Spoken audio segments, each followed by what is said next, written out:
কে mic পিট করে দোকানে ঝালমুড়ি এসপিজিকে দিয়ে তৈরি করিয়ে 10 টাকা কখনো পকেটে থাকে ওনার। কত নাটক! নির্বাচনের সময় গুহাতে গিয়ে বসে থাকেন, কখনো নির্বাচনের সময় বলে আমি চায়ওয়ালা, 10 টাকা বের করে ঝালমুড়ি খাচ্ছে। বুঝুন, সেই ঝালমুড়িটাও নিজেদেরই তৈরি করা। আর যদি তৈরি করা না হবে তাহলে দোকানে ক্যামেরা ফিট আগের থেকে ছিল কি করে জিজ্ঞাসা করুন। সব নাটক মানুষ বোঝে না। যেখানে মিটিং করে রেলে করে লোক নিয়ে আসে, বাইরে থেকে লোক নিয়ে আসে, নিয়ে এসে মিছিল মিটিং করে।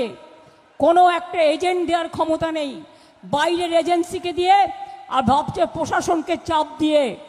এখন যেহেতু ইলেকশন, মনে রাখবেন আগামী 3 সপ্তাহ বাদে তৃণমূল কংগ্রেস সরকারই আসছে এবং তারাই আসবে।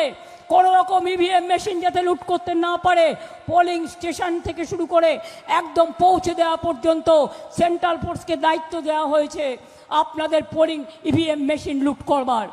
আমাদের কাছে খবর আসছে কাউন্টিং মেশিনে যারা ভোট গুনতে যাবেন, ধরুন আপনি 100 পেলেন, ওখানে কম্পিউটারে তুলবে 5। দেখে নেবেন যতক্ষণ কম্পিউটারে পুরো ভোটটা না তুলবে কেউ হাল ছাড়বেন না।